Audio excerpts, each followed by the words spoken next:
Okay, so this is that small adjunct again. So just to show you sizing wise, there's the difference in size between the two. This one's actually a little bit bigger. This is a 24-inch adjunct, but these are really small, really short, and you can see the thickness on these. These are pretty similar in thickness, but you can see on this one, it's toasted all the way around, 360 degrees. This one's all nice and purple. If I can get some light on it, you can see that. This is one we pulled out of tanks about 3 weeks ago. So this is what happens. You can see all that wine penetration. It's fully penetrated, turns, it soaks in, and this makes the most excellent barbecue smoke wood you've ever had, because you not only get that toasty oak, but you get that wonderful flavor of the wine kind of coming through. This came out of a Merlot tank. So you get that nice wine aroma, almost like you marinated with it, and you get that beautiful oak smoke at the same time. So you get that really, it's a really great combination. It only takes a couple of them in your smoker or on your barbecue. I actually take these small ones and throw them on top of my gas barbecue, right on the grill when I'm cooking. And when just because they get put off a nice little smoke, and I'll leave it there for like 2 or 3 different grillings, and so it adds just that little hint of smoke and a little bit of wine flavoring. So it's kind of a fun thing to do. So cool. So that's our tank room, and that's kind of a little bit of an explanation about oak adjuncts. We'll talk about them a little bit more during question and answers if you want. I saw there's a lot of questions about the mechanical harvester. Yeah, we'll talk about that too a little bit more if you guys want. But next, we need to start drinking. So it's time to go to some Barbera. If you notice, I have 2 glasses here, both of Barbera. The reason why is I just opened this bottle up about an hour ago, and I was tasting it, and I went, God, it's tasting really good, but I wonder what this bottle here that we opened up this morning, we were just trying it out. I hadn't tried this wine almost since we bottled it, and we broke out this morning and working on winemaker notes for this wine. And so I brought this one over to taste alongside of the bottle that's only been open for a little bit of time to see what the difference was. And of course, as I expected, this one's really opened up, tastes totally different, a lot more robust than this one. This one's still a little bit tight, but the different flavors kind of pop differently in each one. So I'm going to kind of go back and forth between the 2 of them. This is probably more what you guys have in your house right now, so we're going to work with this one mainly because it's only been open for about an hour, hour and a half, and so the flavors and some of the aromas I'm getting out of this one may not be there for you, so I want to try not to do that. All right, so first and foremost, let's get that wine winded up.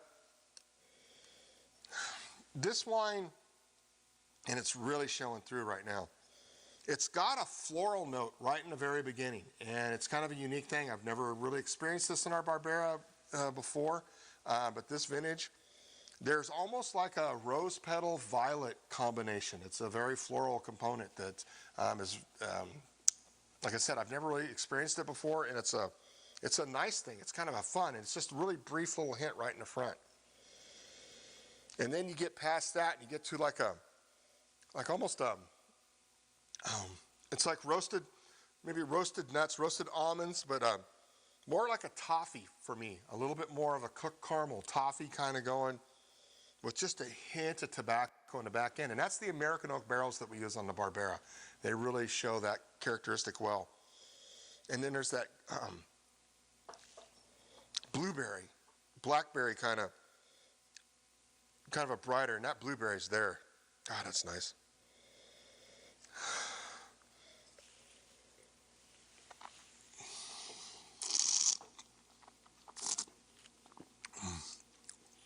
Now blueberry just pops right there in the beginning. You get that big kind of acid, a little bit of a tart fruit, more of a richer, brighter kind of a blackberry maybe. But you get this, it's kind of a brown sugar, maybe molasses, kind of right past the mid-palate, rolls down. That fruit kind of holds together, and that same fruit profile kind of lingers on, and maybe just that hint of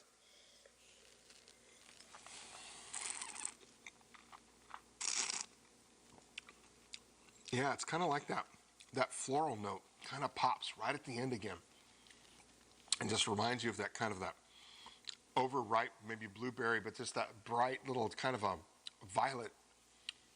If what violets taste like, I'm not sure, but it smells and tastes like that. How's that? But that's what it reminds me of. It kind of rolls through. I like how the fruit in this wine, and I like the depth of this wine. I like how there's some nice tannins, there's some nice oak tannins, and really nice oak notes kind of follow through the nose into the mouth, but I like how the blueberry stays there. There's always that note of blueberry, and it goes through a couple different stages. Maybe a little more of a cooked blueberry in the mouth than that brighter blueberry in the nose.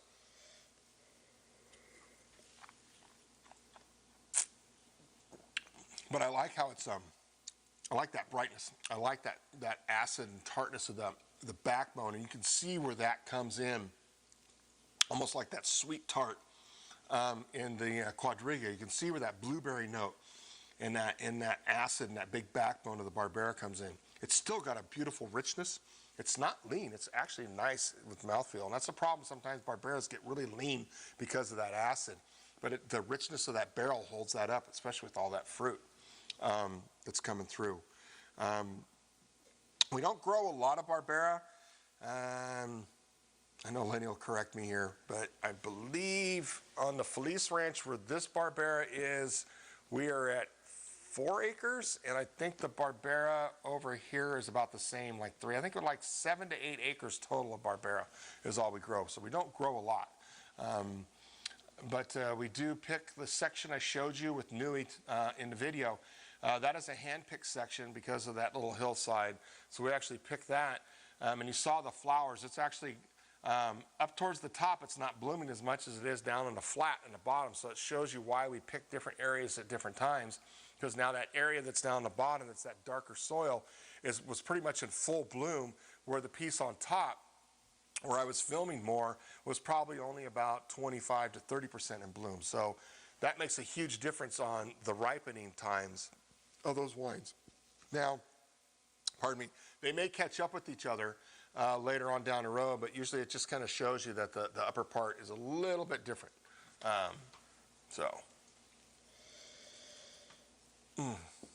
I love that nose. Now, we talk about food, and when me and Kevin were talking about this, I said, oh God, grilled sardines sounds so good. And, you know, sometimes people roll their eyes when I talk about grilled sardines, but it depends on where you're at and how you've had them. We're not talking about anchovies or cheap little sardines, you know, you get somewhere else. We're talking about the larger sardines that they actually grill and cook up. And the funny part about them is that when you first come to your plate, usually on your dinner table, they actually kind of smell fishy, but when you taste them, they're not fishy at all. And they have a great richness with all that oil in it, which goes really good with the acid in this wine. So that's why I kind of said that type of a thing. You know, you think about any northern Italian dish, it's going to have a lot more butter in it usually, so it's a little more fat, so that's why this wine does really well with that style. And anything like in that Mediterranean belt, you know, that the Piedmont region, which is up in that, what is that, the northwestern corner of Italy, up next to France and Switzerland, up around that area. You know, it's a little, if I remember right, Piedmont means foothills or near the hills or the start of the hills, something like that. So that area goes really well. We got to think about the French Riviera and the Italian Riviera and Monaco and that the foods that come from that section of the Mediterranean. So, you know, and even on the other side where the Amalfi Coast is and Greece and all that, there's a lot of really rich foods with a lot of seafood and a lot of different cheeses, and they work really well with this wine because this wine can cut through a lot of that fat, which is amazing and is really good. So play around with Barbera. And, you know, don't be scared to try Barberas. A lot of people are afraid that they're just too much acid and they're not going to like them. But as you can see in this one, it's there, but it's not overpowering. And it's actually a great asset to when you're having dinner or when you're having it with food. And when it's paired correctly, it's excellent. We're going to try it tonight with short ribs when I get home, so I'll let you know how that works out. Anyway. So that's pretty much my Barbera spiel for right now. You notice, again, this is 100% from our Felice Vineyard, varietal 100% Barbera also from 2016. So it was a really good year, and it was a lot of fun to make. So Haas, K-Bass says, what's up? Hey, K-Bass. And he'd like to know why Barbera on that vineyard or that area of that vineyard. So that red soil to me that's a characteristic of the terroir. The soil down below has a little bit more shale and higher magnesium content to it, so it gives a different flavor profile. Part of it, I think, that you saw, it was towards the end of the day and all the sun that section was getting, so it gets some really nice ripening. And that hillside and that deep, rich soil is where that blueberry note comes from, because you get it up on top. You don't get it down at the bottom. And so that's why we picked that section. We actually call it the hill section. And it's not block 17. I know, Lenny, that's the Syrah block. It's block 12, and we call it the block 12 hill. And we pick it separately and keep it separately, ferment it, and vinify it separately because of that. We've actually played with a lot of different yeasts to highlight and to make sure that it actually punches up that blueberry note a little bit more for that wine.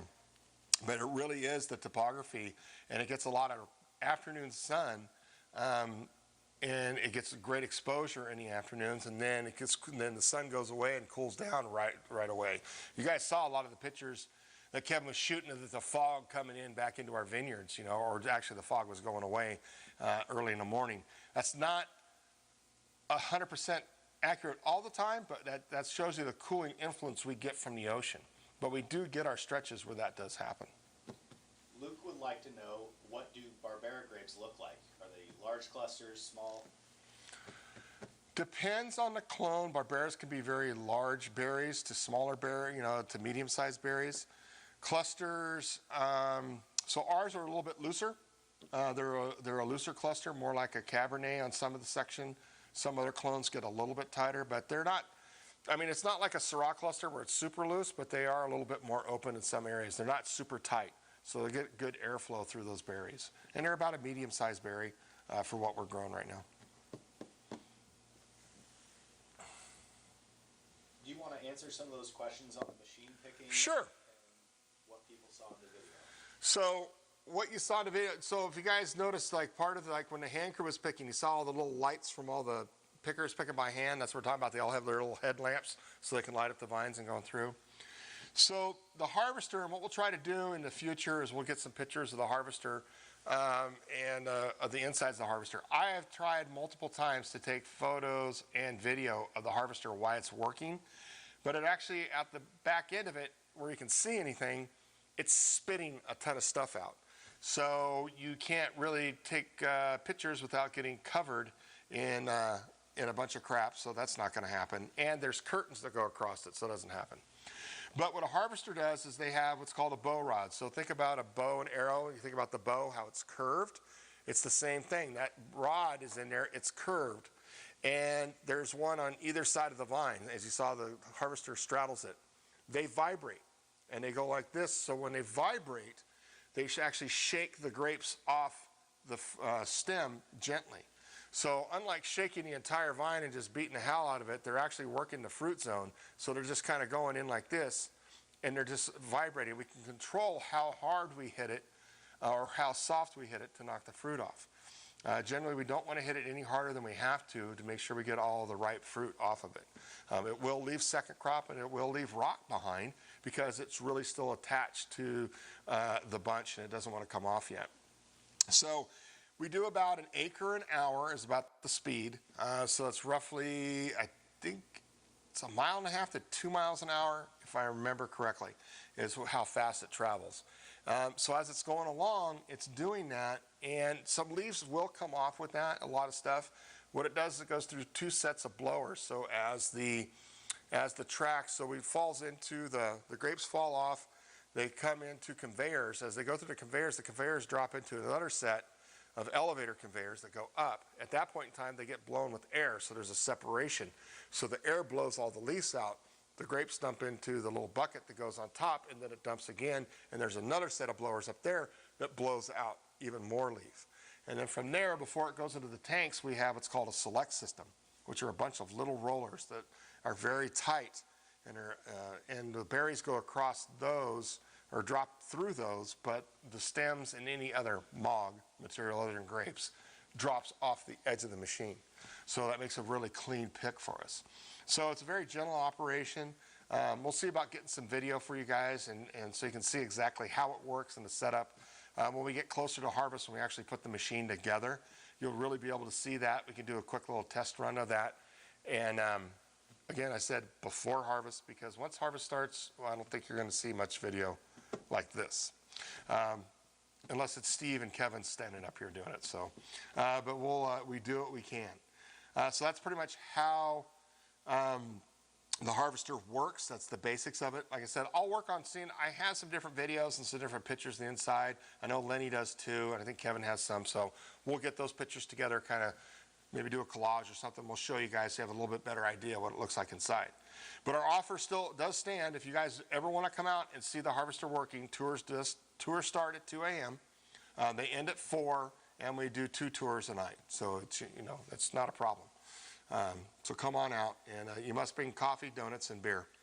So those are the criteria. The beer's for after. The coffee and donuts are for now. So, all right. Stay on the machine the whole time. We don't stop it. Yeah, you don't stop. You have to run. It's a running jump thing. It's a whole nother mechanical rodeo. It's a lot of fun though. You should try it. So. How many bottles of wine do we produce each year at Brutocao? A lot. It depends. Year to year, we roughly produce around 50,000 cases. Do the math. So there's 12 in a case. Yeah, there's 12 in a case. We don't do 18 packs. We're not Adolf course. But we do screw caps. So we're close. We have a 32nd anniversary being celebrated. Robert and Annette, thanks for joining us tonight. Cool. Congratulations. Happy anniversary. 32 years. Yay! All right. Use your little clap symbol. Come on, everybody clap with your little chat room. We're screening. We're looking for more questions. We have Barbera with lamb. Yeah, awesome. That's a great pairing. You think about something that's a little bit fattier, gamier foods too. There's probably nothing I wouldn't have any wine with, depending upon how it's cooked, but it works really well. Like I said, I love, because I really love like Mediterranean style cooking. I really love that spicier, especially Moroccan style. I like that real kind of spicier African spiciness to the food, and especially when it's grilled or done, or done in a tandoor or however you cook it. This wine is a wine I think that works really well. I like that, and I like that spicier style, and I like that fruit, how the component comes out. And I think that the wine, the acid in the Barbera, shows that spice that's a different spice that you're not used to having usually in other areas. So that's another area to try it at. So always fun. Are the staves, oak staves, hung vertically in the tanks, or are they just allowed to lay on the surface? We hang them, well, they hang vertically until you fill it with wine, and then they do what they want to do. But we do put them on the bottom of the tank. That's where we tie off about 4 feet up in the air, and then so they're kind of midway, so that way the wine infuses all of them. Now there's times when we just didn't have the time to tie them in and we're moving stuff around. We throw them in the top, and eventually they soak up and they weight down because they soaked up with all that wine. They sink to the bottom eventually. So they will sink. They don't stay up on the top. But you want them inverted in the wine so they're 100% surrounded. Something I saw that, what Barbera, what other things the Barbera will blend with. I know that there are, in fact, we talked about playing with it. There's a Merlot Barbera blend. That's actually something they do in the Asti region. It's a known blend. It's kind of more of a regional thing that they do. We use Barbera in our Coro, so that's blended with Zinfandel. Barbera is, of course, in our Quadriga. Anytime we think we need that little hint of fruit and a little bit of and that acid and that kind of acidic backbone for balance, we use the Barbera. So it'll go in many different blends if you need that component.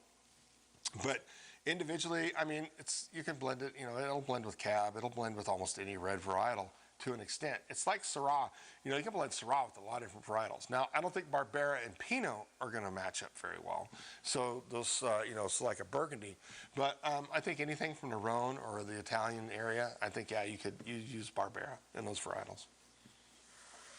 Can you talk about the Barbera in terms of the mouthfeel that you get from it?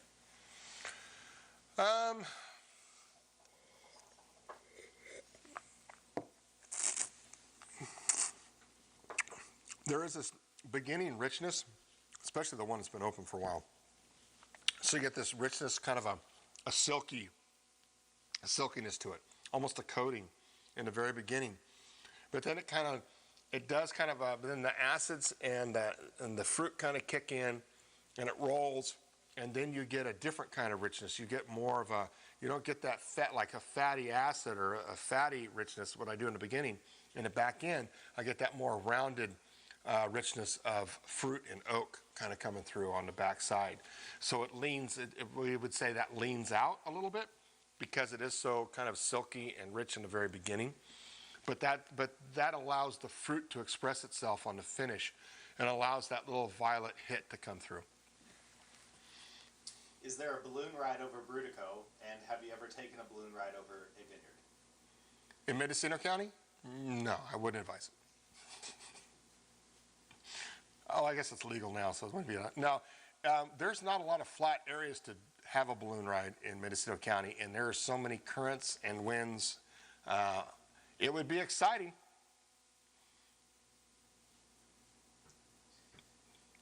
Do you pick your wine to pair with dinner, or your dinner to pair with wine? Sure. I like that. It depends on what I'm having. There are times I'll be cooking something and I'll go, oh, you know what? I'll bet you this would taste good with it. And I'll go, if I have it, I'll go grab that. There are other times that I'll come home and me and my wife will sit there and go, I got this. Let's open that bottle of Zin and just drink that Zin. And we'll be drinking that Zin and go, oh, hey, let's have this. That'll go great with the Zin. So it kind of goes both ways. I just like drinking wine. So it's pretty much whatever. Is the blueberry just part of the grape profile, or is it terroir influenced? I think the terroir is influencing the grape. So it's kind of a little bit of both. I think the terroir is helping that blueberry note come out of the Barbera itself. So I don't think if we had all those conditions of that soil in that area, I don't think we'd have the blueberry note that we have now. Confused? How old are the Barbera vines? Ooh, that's a good question. David, when did we plant Felice? That was... Lane answered that on here. Felice was 2001. Okay, that's what I thought. Bliss 2010. Yeah.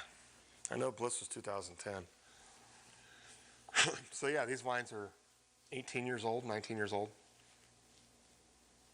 So they're actually just really coming in very well. What wine varietals would you pair with a challenging 20-year-old?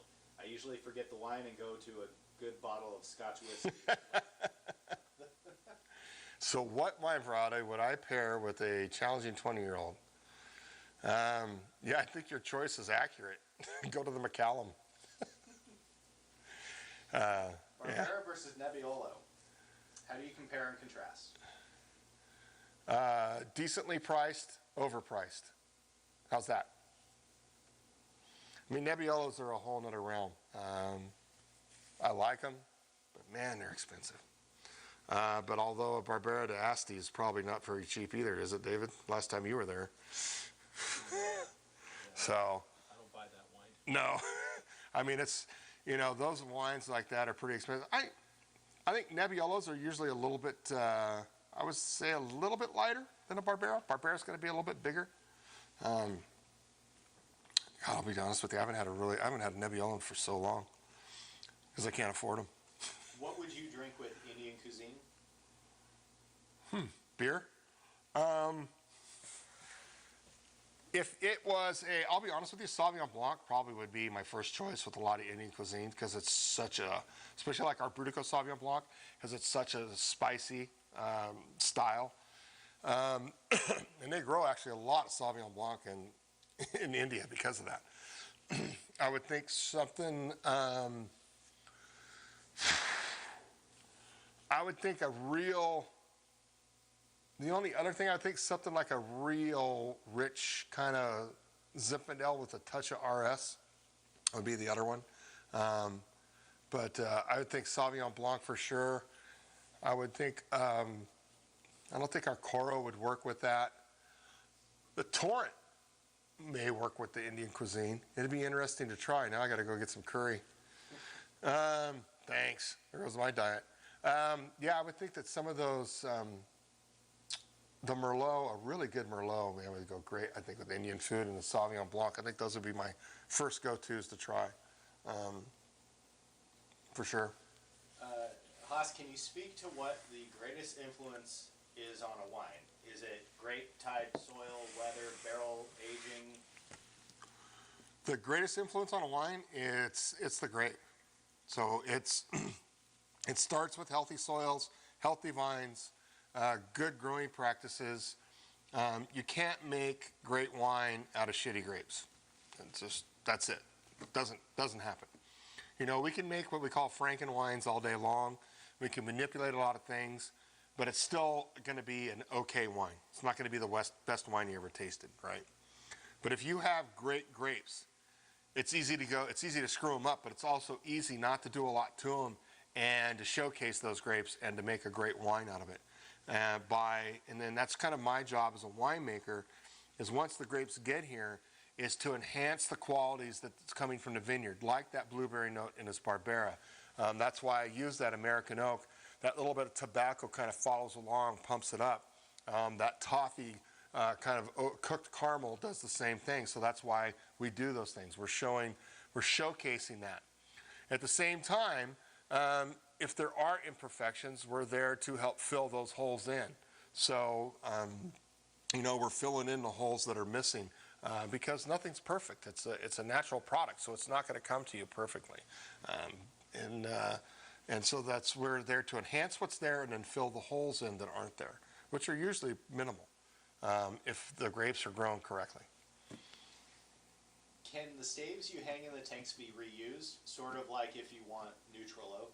No, they're pretty much toast. Literally, no pun intended.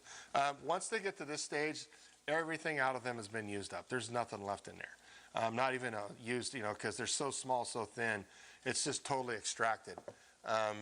So you replace it with untoasted oak.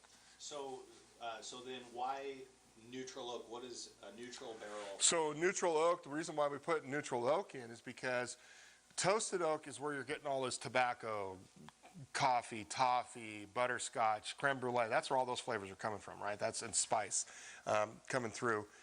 Where untoasted oak, you don't get the oak flavors, but what you get is the structure. That's that structure in the back end of the palate I was talking about in this wine. That's that mouthfeel in the back end.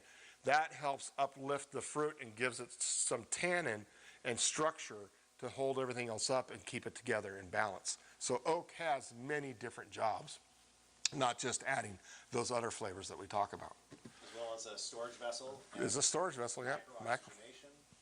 Somebody's been listening to all my talks. Yes. Yeah. Are there tannins in the Barbera? Yes. There's tannins in all wine.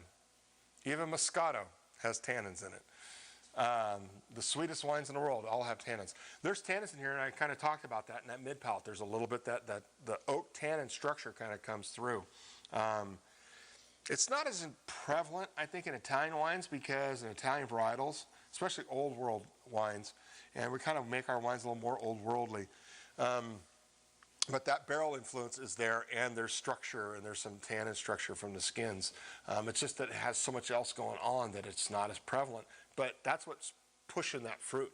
And I think that's what's pushing that violet rose petal flavor and aroma is because the tannins are there and they're kind of pushing it a little bit more. So there's always that.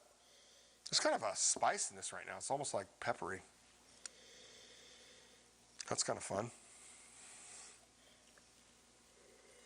So someone's asking how quickly we post the recorded videos to the website or YouTube, and I'll just say we kind of got a little behind this week with some other video projects. So we'll be trying to get all those up in the next few days or early next week to catch up on those. Yeah, this is not our only virtual thing we do. We've been doing, in fact, we just got done with Cave S and Luke out in Kansas. Just did one last Sunday. We did a virtual tasting for our Kansas distributor for a bunch of people out there. And Kevin's also busy doing, we also get a lot of requests for videos for different projects. We just did a big rosé video for the Mendocino wine growers on our Spring into Mendocino Rosé campaign.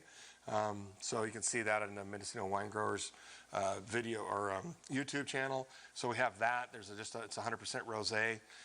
We just got done doing one for our distributor back east in Maryland, Lanterna Wines.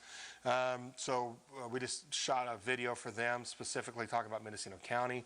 So there's a lot of that going on that we do to help support this new age we're in, apparently, for wine sales and wine marketing. So Kevin's a pretty busy guy. He does a great job, and I have to applaud him. Kevin does an awesome job on this stuff. So yeah, he makes me look good, which just makes him a genius. So anyway, so we get them out as fast as we can, and we'll do what we can for you there. All right, back to the vineyard. Do you have to water the top of a hill more than the rest of the area? Sure.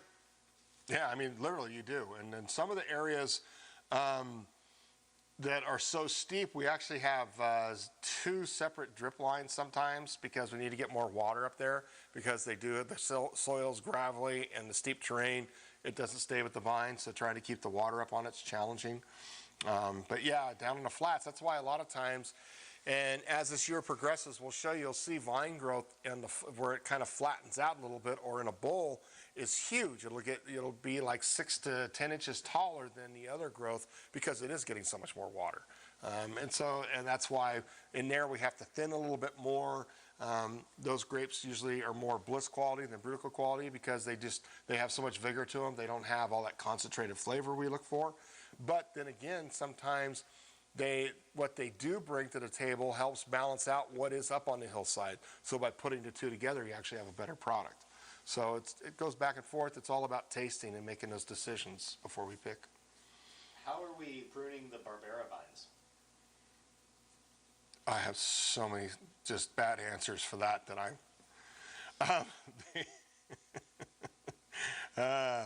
Barbera it's hand pruned, cane, pretty much, yeah. And then's gonna go, no, that's not cane, that's cordon house. I was just trying to remember. It's like, how did we prune that? It's like, it's cordon. God, it's just out there. Cordon. Yeah, I was gonna say no, it's cordon. We don't cane prune that Barbera house. Yeah. I'll taste it and I'll tell you. How's that? Do one bud spurs make the flavor of the grape stronger? Well, depends if you're a grape grower or a winemaker. Yes. The reason why is that you have more energy going to that one bud and that one cane coming off that spur than if you had 2 buds going. So even though we come through, we might thin it down to just 1 cane eventually, but during that whole period of time, you still are losing that vigor and that energy and the sizing of that to make it a better one. So yes, I prefer 1 bud pruning, but the danger of that is frost season. So if you only prune to 1 bud and that's up and you get a hard frost, you can lose that cane. All of a sudden it's gone. So now what you're going off what's called the basal bud, which is not usually as vigorous or as choice of a spot to grow a good cane. So by leaving 2, you leave the insurance of that usually the top one will get burnt, maybe more, but the bottom one will still be intact and you'll be able to come back to use that one. Because usually the one at the top grows faster. So that's kind of why you do that. And plus, you can, if you're looking for what we call a production block, where you need more volume, to where you're trying to actually make a profit with grapes, you want that two bud selection, so you can actually get some more tonnage on that block. And and we do prune some stuff smaller for Brutocao, and some stuff is pruned to be a larger production block for Bliss, for the tonnage. Bev's got a great question. She would like to know how the wine that has been open for a while has changed. This one over this one? Yes, compared. This glass is lower, and this glass is higher. I would say that tells you a lot right there. What I've seen in that, this right here, the fruit isn't as prevalent in the nose that's been open for a lot longer. You can see the fruit's kind of going away. Where the wine now that's been open for about 2 hours, the fruit is just blasting through this glass a lot better. So there's a lot more fruit, it's a lot more prevalent. This one's showing the mouthfeel in the barrel more, but this one's showing overall more balance. The Ramies, Coopers, and Posts would like to know if you can comment on the sediment at the end of this bottle. You mean the Tartrates? Yes. I know, I noticed that on every bottle I've opened today.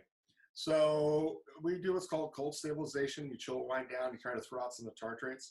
What you see in this bottle, I don't believe, yeah, we filtered this one. So what happens is that a lot of times I'll just do a quick chill on the wine and try to throw as many of those crystals out as possible, and some of that sediment. This wine, I don't really worry about tartrates as much on these smaller batches of wine, and the sediment, because I think it's just more, it's a natural product, and it's mainly on the commercial end. The reason why people think there's something wrong with the wine if they find that in the bottle. So we go through and we take care of that. But there's nothing in there that's going to harm the wine. It's actually a natural process, and it actually, I think it actually helps preserve the wine a little bit more. Some may want to know, what are tartrates exactly? So tartrates are crystals of tartaric. Basically, it's tartaric acid that crystallizes and becomes a crystal. So it's just like, think about kosher salt. You know how big grains of kosher salt is? That's a crystal. So it's the same as doing that. So what it does is, as the wine gets cold, the tartaric acid will form and come together and form a crystal. And then it will build on top of itself and build on top of itself. And so that comes in here. Has no effect on flavor, no effect on anything on the wine. It doesn't hurt the wine at all. It's just a natural occurring thing. In fact, if the wine warms back up, sometimes those crystals will go back away. But a lot of times they get trapped on the end of the cork, so they adhere to it and they won't come off. Now, this wine does have a little bit of sedimentation, which makes me think that I don't think we filtered this one, if I remember correctly. I think this might have been unfiltered because it was a small batch, only 100 cases. So we might have just racked it and then go. And then so it might have a little sedimentation, which actually helps the wine age better, believe it or not, sometimes. Have you ever gone out in the vineyard and lit fires to warm the grapes during a frost? I guess like in the movie A Walk in the Clouds? Sure. I had propane. I'll be honest. So quick story. George Bursick, who I used to work for, it was his buddy's vineyard that they burned for that scene. They actually ran propane gas lines underneath all the vines, up and down the vineyard.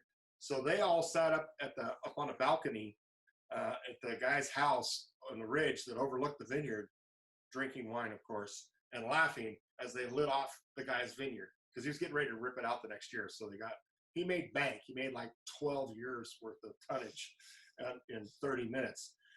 Yes, we used to light off, not fires quite like that, and I've never seen anybody in an angel costume fanning the flames while they're out there. But what we used to have is what they used to call smudge pots or diesel burners.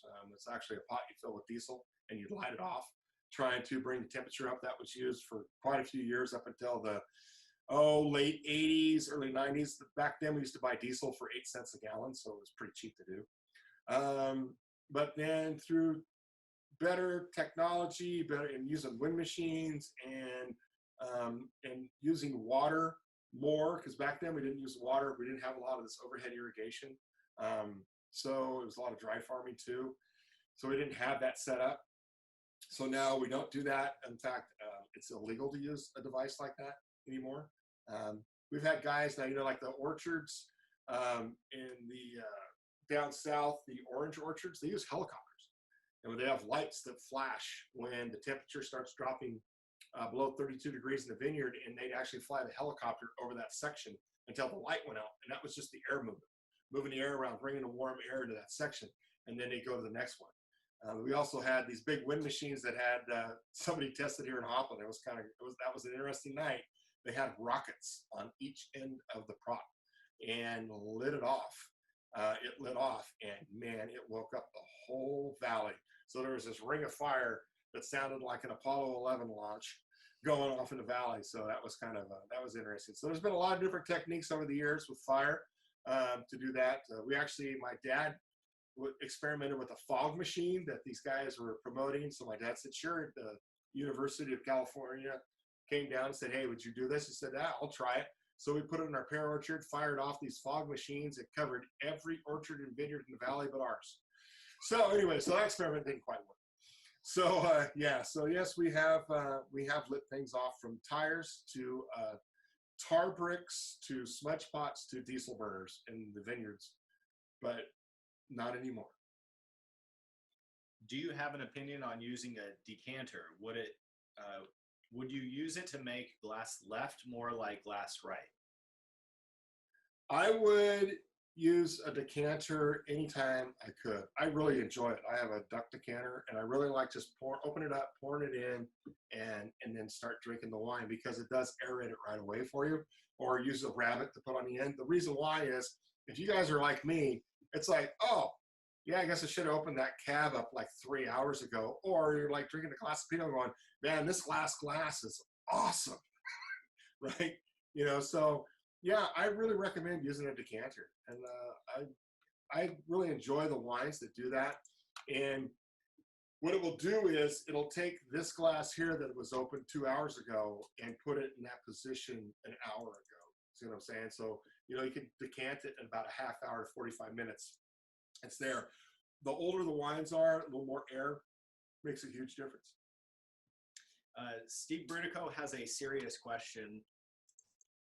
What do you advise people who have a hard time getting the aromas? Is there a technique that works? He's one of those people.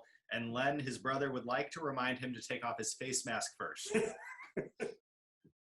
And I think we'll leave that one right there. It all depends. People smell wines differently, and trying to pick up different aromas. Now, this is probably the only time you're going to hear me talk so specifically about wine aromas and wine flavors and structure, because it is very subjective. And the reason why is I'm just trying to explain the wines and help you guys kind of find those. That's what I smell. Now, I'll be honest with you. Lydia, my assistant winemaker, Lydia smells things that I don't smell because she has an awesome palate and a great nose. She's kind of one of those super tasters. So she will smell and taste things I never do. So it depends on the individual. And during allergy season, like it is right now, some people are just, it's not going to happen. You're SOL. And I understand that. I mean, if I don't get my nose sprayed first thing in the morning, I'm worthless at work. I can't smell anything. So the best thing to do is try a different glass. So you notice I have these glasses up here for a prop, but I don't smell as well out of these. I drink great out of them, but I don't smell great out of them. I use this glass, which is a little bit more tapered and narrow at the top, so it really pushes the aromas out. And for me, I really get my nose down in there so I can really catch it. Now, depending upon what you're drinking, that's not the best case. Because if you're drinking that 20-year-old Macallan or a bourbon or a whiskey, you start high and you bring your nose in until you catch it. You never shove your face in there because all of a sudden the alcohol is just too much. So it's the same with wines.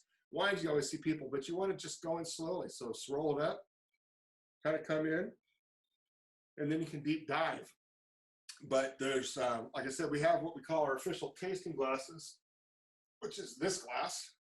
And you can see it's even narrower, and it's got even a tighter nose. It's a little bit tighter. So I get that in the camera. So it's even tighter. The reason why this is an official tasting glass, it's called an international tasting glass, is because of that. So you can really get that in there and get that nose. So try a smaller, tighter glass like this. That might help you a little bit more with the aroma. These are great for your dinner table and, you know, for playing around. And I'll be honest with you, if you really want to play with aroma, this is probably your best bet because you can't see the wine. And it forces you visually, it forces your brain to use your nose more. So that might be another way to try it. So again, it's different glassware. Again, you notice it's very tight. This is tight like this one. So they are both, they're nice and tight. And so that might help you too by stimulating cues of making your brain use your nose more than your taste buds in your eyes. Because we're always, when we taste with our nose, our eyes, and our mouth. So how's that? What about short bursts, like sniffing in short bursts? Yeah, sniffing short bursts, smell something different. There's a lot of times when we'll be doing wine tastings, I'll sit there and kind of just grab my arm and just do something like that, just so I smell something different. Hopefully I've taken a shower, so it's not that different. And you know, no, it's not barnyard. Yeah, okay, just make sure we're clear on that. Just to do that and take a break. And that's the other thing is that don't stress over it. That's the biggest thing. Just kind of lean back, take a couple of clear breaths, and then come back into it. And just kind of, yeah, just do a quick little breath and go, oh, what's that aroma? What's that kind of remind me of? You know, type of a thing. Make sure nobody's making burnt toast in the next room because everything's going to smell like it. So that's an ongoing joke here. So. Have you ever played with smelling wine in an agitated state versus unagitated? Because the first thing people do when they grab a glass of wine is they swirl it. And I've noticed, and I've talked to some people about this, if you smell the wine without swirling it first, you get some of the subtle aromas, and then you swirl it, which would be an agitated state, and you get some of the some different aromas. Yeah, I mean, whatever works for you. I'll be honest with you, I like them agitated. The reason why is because I think there's more subtleties. You're going to get more subtleties coming out with aeration. And that's a lot of times, if you just smell a glass like this, you're not going to get the violets. You're not going to get those rose petals. But when you aerate it, that's when they're going to pop out. But again, this wine's been open so long, and I've swirled this one glass so much, it's like that it's force of habit. It's like I cannot not swirl it. It doesn't need swirled anymore. I pretty much volatilized everything out of this glass so far. So that's why this one's smelling probably so much better for me right now. But it all depends, you know, and it's whatever works for you. But you don't have to sit here and just do this for like an hour. It's just a couple of quick little swirls and then kind of come in and then let it go. And then if you're not getting anything, just let it rest for a second and come back to it again. Don't just keep swirling the hell out. You know, nobody likes getting beat up that much.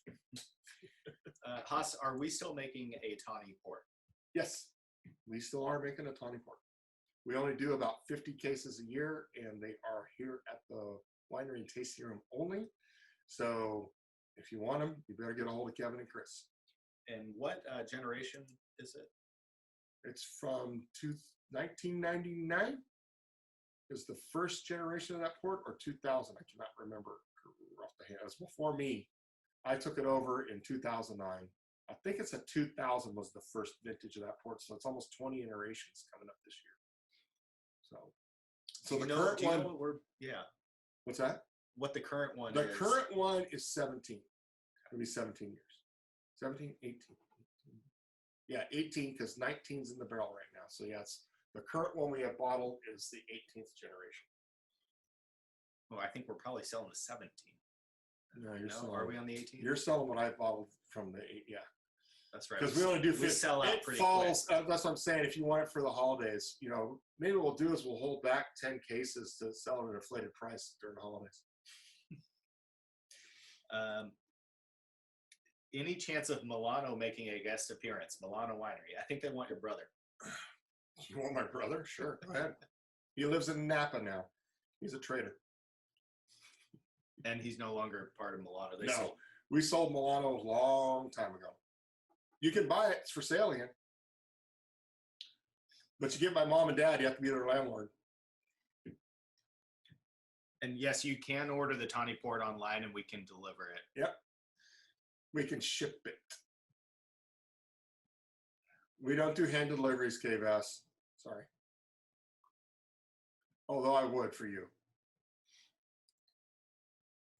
What years were we in the tiny place next door to where we're at now? I think she's talking about the tasting room. Where SIP is now. Because didn't you guys Where know? Cesar is now. Where Cesar is now. You guys are on the other Right? side, right? Yeah. Yeah. That was only a couple years, just like 98 to 99. Yeah, 98 to 99. Yeah, pretty sure. Cool. Len goes to Napa for auto parts, not wine.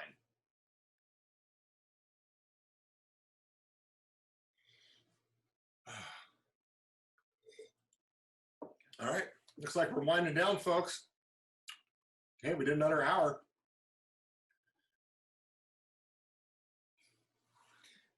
All right.